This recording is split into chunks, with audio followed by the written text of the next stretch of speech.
in this quantum energy frequency transmission, I wanted to talk about what it looks like, at least from my perception, to be an oracle, to be tapped in, and how it is that, at least for me, I sort of define or observe the differences between certain layers of data. So when I'm talking to someone and they're sharing their story with me, something starts to happen in my perception or what my receivers are intaking from what it is that they're communicating to me. And there's a piece of me that steps out to what I call a collective consciousness, or a stream of wisdom data.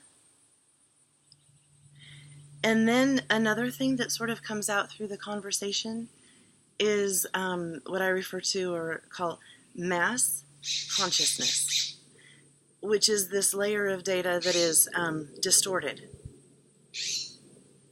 And then I see the variance. I can see, okay, wait a minute. The premise for this from the collective, or that space of higher wisdom, that layer of consciousness, is this.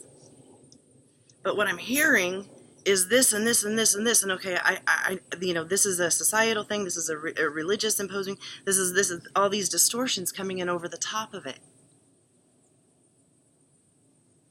and so I detect the difference. What's coming from this layer of consciousness, and what's coming from some sort of an overlay, some sort of a claiming of a belief system that doesn't match the core, according to the core I'm getting and the collective conscious it's connecting to, right? The truth it goes to and the perceptions that it's pulling from. And so that's sort of what it looks like. And then along with that comes all sorts of other data, right? Because once we get to the core, there's all these other things that sort of comes in, and then we get a whole picture of everything. So that's one way to sort of explain. The other is through synchronicity, powerful synchronicity. It's really quite something. And I'm going to give an example. I flew to Atlanta. Anyway, I went to this place, and I was meeting some friends, and then some of their friends joined us. I didn't know these people. I had never seen them before. And I met the wife, and then second, I met the husband. And I just had this moment. I was looking at him like, I know you. Like, I'm looking around, and I'm thinking, I know you. Like, not only do I know you, but like, I just know you. And I just couldn't figure it out. And I said hi and everything. And, and me being me and not knowing anything about this my friends know who I am, but they didn't. So I wasn't going to launch off with, kind of trying to read how I knew him. And so a couple of minutes later, he comes up to me and he goes, do I know you? He goes, I really feel like I know you. And I'm like, yeah, I'm having that feeling too. And we just sort of let it go, where we met. And then it was really interesting. Okay, and I'm going to tell it in order that it happened. So later that night, I run into the wife, and we start talking and tell her a little bit about me and start reading her a little bit. And I tell her that she reminds me of a particular Egyptian goddess. And I said, what's really interesting about that in this now moment is I didn't really know much about this goddess. I just happened to watch the day before I left for my trip. This is my first day of my trip. I'm meeting these people. This is the first night. I just happened to watch a documentary on this particular goddess. And I was unusually interested in it because I had other things I needed to do, but it just kept pulling me back. So I was watching this, right? And I recognized her affinity for cats. So I'm sitting here talking to this girl, and I say, when I look at you, I see this goddess. And she said, really? That's kind of interesting because my husband has that name tattooed on his arm. And he had it tattooed on his arm before he met me. And as I'm sitting here talking to her, I notice, we were at a festival, that she was dressed in a cat onesie with a choker, with her hair up in little ponytails as if she had little ears. This cat goddess reference to this show that I just watched on this cat Egyptian goddess who happened to marry this guy who had her name tattooed on him. And then the synchronicities went on from there, and we ended up having an incredibly powerful few days to kind of be together. But anyway, so that's another way. I'll sort of I've gone out and walked into a crystal shop and not needed a crystal at all, and just felt compelled, like I have to buy this crystal. I have to buy this crystal right now. I don't need it. So anyway, I get it. And then I'm walking down the street, or I meet with a client the next week, and I'm sitting there going, okay, I know why I have this now. It's for you. So I sort of get that little prompt in advance. It's almost like I get ready before I know I'm getting ready. Sometimes that happens a lot. And that's a little bit about what it looks like to be an oracle. Like, I don't always know what I'm doing sometimes, but then it sort of comes into focus, and then I can put together, what I was thinking of at the time that I got the crystal, right? Because there's all those essences that come in, and then, like, the picture's already going. So it's kind of cool that way, too. So,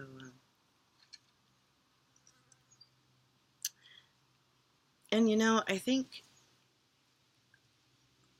and this flows along with my ability to keep up with perceptions of the time and the space that we're in. But it's like there's this connection to this source that is guiding to, what we can let go of and what needs to stay. It's like getting back to nature. It's like nature saying, okay, this is the way this works. This is the way this works. And, if you want to find order out of chaos and have every piece of you functioning and moving and flowing fluid, in this what's called a connected universe, right? Everything is connected. So if you want to flow like that,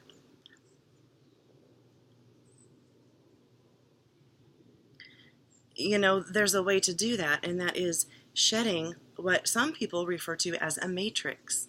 And the way that I mean by that, because I know there's that word is sort of a trigger for a lot of people to launch into all sorts of grandiose ideas about what that may be.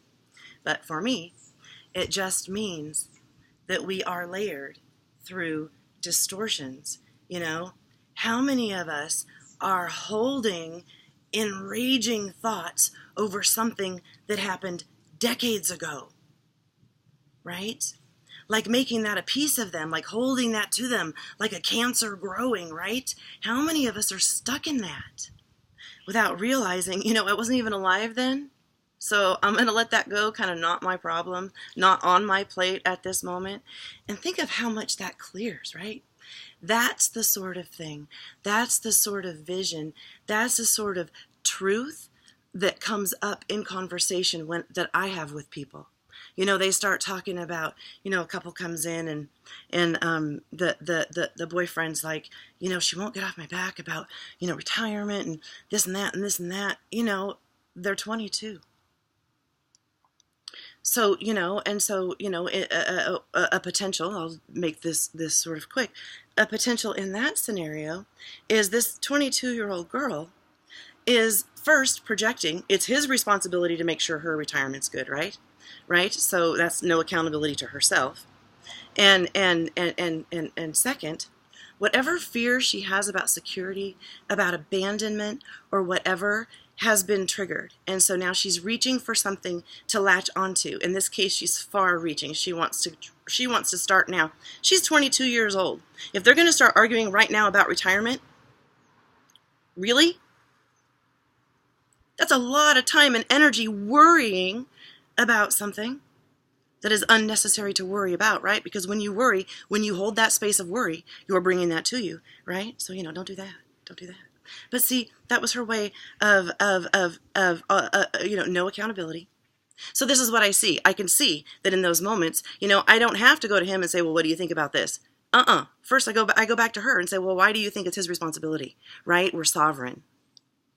And that's sort of what this looks like. It's like, we want to be sovereign beings. We want to stand in our own truth of who we are, why we came here. And I'm not meaning that on a grandiose, scale.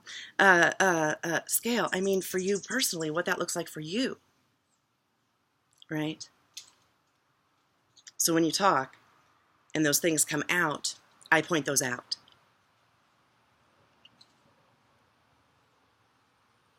And I might add that comes with a lot of backing. A lot of times I'm prompted for that. I'm prompted to pick that or pick that or pick that. So, it's sort of a commingling of psychic, of tapping in and using my gifts and all that. So anyway, I just thought I'd share a little bit of information about what it can look like in a few different scenarios, at least to me, to be an oracle. Thank you. Blessings.